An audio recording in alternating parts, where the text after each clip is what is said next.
Bonjour à tous, c'est Solène, j'espère que vous allez bien. On se retrouve aujourd'hui dans cette nouvelle vidéo sur la chaîne pour une vidéo book recommendation ou suggestion littéraire, suggestion de livres. C'est un format de vidéo que j'aime beaucoup regarder et que j'affectionne particulièrement et que je voulais faire depuis quelques temps sur la chaîne. Je vous ai déjà fait ça un petit peu dans le style qui est 5 livres de ma wishlist, ce qui vous avait beaucoup plu. Mais aujourd'hui j'ai décidé de vous présenter 5 livres que vous m'avez conseillé depuis quasiment le début de ma chaîne, puisque en fait j'ai un calepin dans lequel je note tous les livres que vous me conseillez, puisque à chaque fois, en fait je crois que je vous demande tout le temps, quasiment à chaque vidéo, de partager également avec moi vos derniers coups de cœur, vos dernières déceptions, etc. Et du coup je me suis fait une petite liste et aujourd'hui j'en ai tiré 5 de cette liste et je vais vous les présenter. Je n'en ai lu aucun. Mais en préparant cette vidéo, comme qui dirait, il y en a 2 qui ont fini dans un panier et j'ai cliqué sur acheter et je devrais les recevoir dans pas très longtemps. Le premier livre que je vous présente aujourd'hui, c'est le premier tome de la saga Felicity Hadcock, écrit par Sophie Gemin. Dans cette histoire, on va rencontrer une jeune femme plutôt indépendante qui s'appelle Felicity, qui vit seule dans une maison. Et un soir, elle se laisse entraîner par sa meilleure amie Daphné dans un des bars de Londres. Le petit truc, c'est qu'elle se réveille le lendemain matin sans se rappeler de rien et avec pour seule marque ou cicatrice une morsure sur la cuisse. Furieuse de s'être fait mordre par un vampire, elle décide de rentrer chez elle pour découvrir d'autres vampires qui l'attendent sagement. Et là elle va du coup découvrir un univers dont elle ignorait totalement l'existence. On m'a énormément conseillé cette saga pour son humour et pour le personnage de Felicity. Et en plus pour les vampires si vous aimez ça. Moi je suis plus team loup-garou, hein, je dois vous avouer. Mais c'est vrai que rien que le résumé quand je l'ai lu ça m'a fait mourir de rire. J'ai lu 2-3 extraits sur Booknote parce que vous pouvez en retrouver. J'ai trouvé que c'était hilarant. Du coup les 2 premiers tomes m'ont terminé dans mon panier et je les ai achetés sur le site de la Fnac. Donc ils devraient arriver dans pas très longtemps. Ça va vous là-bas, je vous entends rigoler derrière vos écrans, mais vous auriez été à ma place et je suis sûre que si vous étiez à ma place, vous auriez fait pareil. Le deuxième livre que je vous présente aujourd'hui, c'est le premier tome de la saga Les Chroniques de Michaela Lane qui s'intitule Fièvre Noire et qui est écrit par Karen Marie Moning. Au moins tout ça. Dans cette histoire, nous faisons la connaissance de Michaela Lane qui, au début du roman, se rend sur les terres irlandaises pour essayer d'élucider le mystère qui entoure la mort de sa sœur. C'est à ce moment-là qu'elle apprend qu'elle est une Side-Seer. Alors je sais pas trop comment ça se prononce à la française, même à l'anglaise en fait j'ai envie de vous dire. Sa philosophie à cette nana ne tient qu'en quelques mots. Si personne n'a essayé de la tuer au cours de la journée, c'est une bonne journée. C'est pour vous dire à quel point l'ambiance est un petit peu glauque. Autant vous dire que depuis quelques temps ça ne va pas très fort, notamment depuis la chute du mur qui séparait le monde des hommes de celui des faées.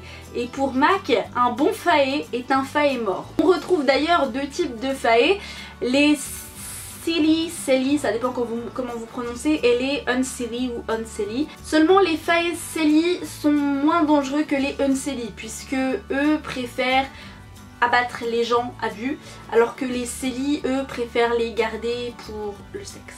C'est une saga dont j'ai pas arrêté d'entendre parler et qui me fait beaucoup d'œil et qui me fait très envie aussi et qui apparemment est bourrée d'humour et en fait c'est ça qui m'intrigue aussi, enfin c'est ça. En fait si vous voulez c'est un petit peu comme avec les gens, moi j'aime beaucoup les gens qui ont de l'humour et j'aime beaucoup les livres où il y a de l'humour et là je crois que je vais être servie. J'ai entendu de très bons avis notamment sur ce premier tome et je l'ai commandé aussi, voilà, en même temps que j'ai commandé les 2 premiers tomes de Felicity Hadcock, et j'ai commandé le premier tome de Fièvre Noire. Troisième livre que je vous présente aujourd'hui, c'est le premier tome de la saga La fille de braise et de ronces de Rae Carson. Dans cette histoire, on va rencontrer Elisa qui n'est autre qu'une princesse, la princesse d'Oroval, qui est désignée, qui a été désignée aussi pour mener une existence hors du commun puisque elle est l'unique gardienne de la pierre sacrée. Bien qu'elle porte le joyau à son nombril, donc ce qui montre qu'elle a été désignée, qu'elle a été choisie pour garder cette pierre en fait, Elisa a déçu les attentes de son peuple qui ne voit en elle qu'une jeune fille inutile, paresseuse et en plus enveloppée. Voilà, parce que dans ce genre de société tu n'as pas le droit d'avoir des formes. Non, non. Voyons. Le jour de ses 16 ans, son père la marie à un homme, à un souverain de 20 ans son aîné. Elisa commence alors une nouvelle existence dans un royaume qui ne lui est pas particulièrement familier, un royaume des dunes, menacé par un ennemi sanguinaire qui n'a qu'une idée en tête, c'est dérober, s'emparer de la pierre sacrée dont Elisa est la gardienne. Délaissée, humiliée, cette princesse devra s'affirmer au milieu des intrigues de la cour, du grondement d'une guerre inévitable et des mirages de l'amour. L'avant-dernier livre que je vous présente aujourd'hui, qui m'a été fortement conseillé également, c'est la saga Le Dernier Royaume et c'est écrit par Morgan Rhodes. En français c'est Rhodes. Dans cette histoire on va rencontrer 4 personnages. Cléo, la princesse gâtée du royaume d'Oranos, qui va s'embarquer dans un dangereux périple dans un territoire ennemi à la recherche d'une magie que tous pensaient éteinte. On va également retrouver Jonas, un jeune paëlsien il me semble, qui est indigné par les injustices dont est victime son peuple et qui va se retrouver à la tête d'une révolution qui grondait depuis plusieurs siècles. On va également rencontrer Lucia, qui est une enchanteresse et qui a été adoptée et élevée par la famille royale de Liméros, qui devra découvrir la vérité sur son passé et qui devra tout mettre en œuvre pour essayer de maîtriser ce don surnaturel qu'elle possède avant qu'il ne la détruise. Enfin on va rencontrer Manus, qui n'est autre que le prince limérien qui a été élevé dans le sang, dans la violence, dans la soif de conquête et qui va bientôt et vite réaliser que son cœur peut être plus fatal que la plus tranchante des épées. Après des siècles de paix, une rumeur va s'étendre dans ces 3 royaumes qui sont Oranos, Liméros et Paëlsia. Et au centre de ce conflit naissant, une prophétie, une funeste prophétie va apparaître. Une magie perdue sur le point de ressurgir. Pour la maîtriser, tous les coups sont permis bien évidemment, et seuls les plus forts ou les plus rusés s'en sortiront.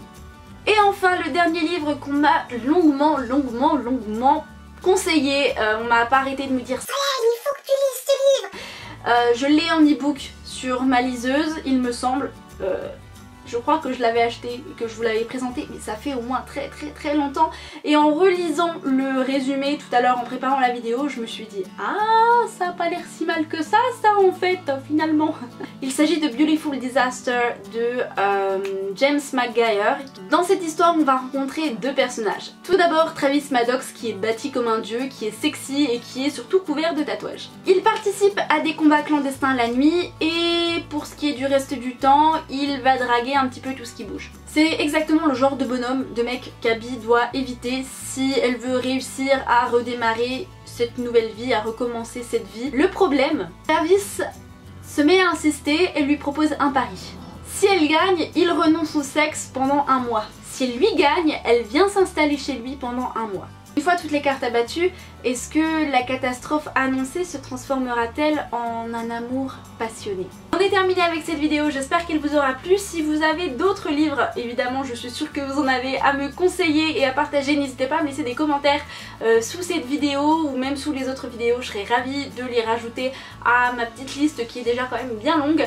Et je pense que je vous referai d'autres vidéos de ce type là parce que c'est le genre de vidéo que j'aime beaucoup, parce que ça vous fait découvrir des livres et moi ça m'en fait découvrir aussi du coup. Et voilà, j'en ai terminé cette fois-ci avec cette vidéo, j'arrête de blablater. Je vous souhaite à tous et à toutes de très bonnes lectures et je vous dis à la prochaine sur la chaîne. Ciao!